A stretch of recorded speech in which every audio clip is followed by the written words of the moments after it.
തെയ്യങ്ങളുടെ വരവോടെ മടിയൻകൂലും പാട്ടുത്സവത്തിന് തുടക്കമായി. മടിയനും പരിസര ഗ്രാമങ്ങളും ഉത്സവാന്തരീക്ഷത്തിൽ.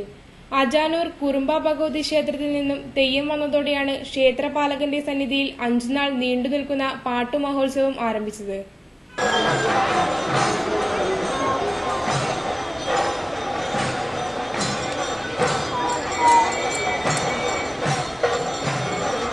നല്ല ബാക്ക്ഗ്രൗണ്ട് അല്ലേ?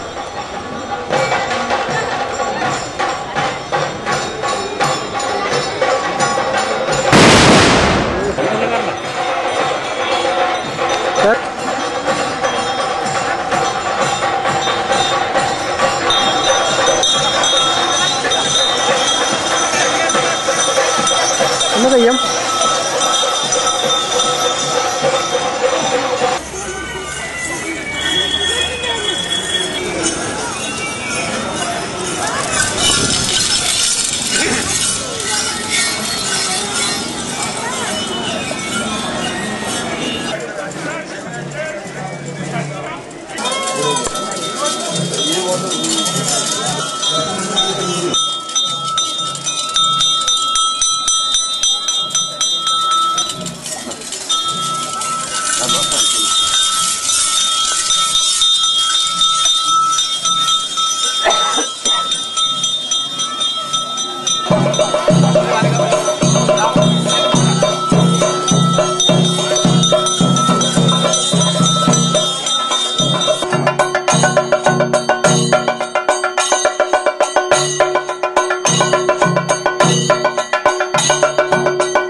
അജാനൂരിന്റെ സാംസ്കാരിക ആത്മീയ ജീവിതത്തിന്റെ കേന്ദ്രമാണ് മടിയൻ കോവിലകം.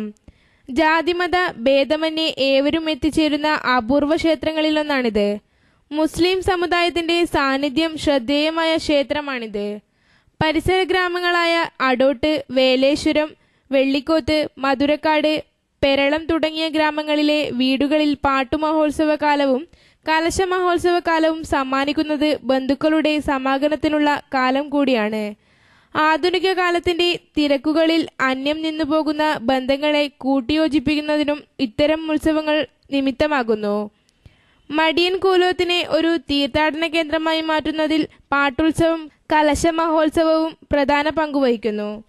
അള്ളടം നാട്ടിലൊഴുകുന്ന ഇത്തരത്തിലുള്ള ഉത്സവ രീതികൾ നമുക്ക് വേറൊരിടത്തും കാണാൻ കഴിയുകയില്ല. കാളരാത്രിയുടെ പള്ളിയറക്കരികിൽ പഞ്ചവർണ്ണപ്പൊടികളാൽ ഭദ്രകാളി കോലം വരയ്ക്കും.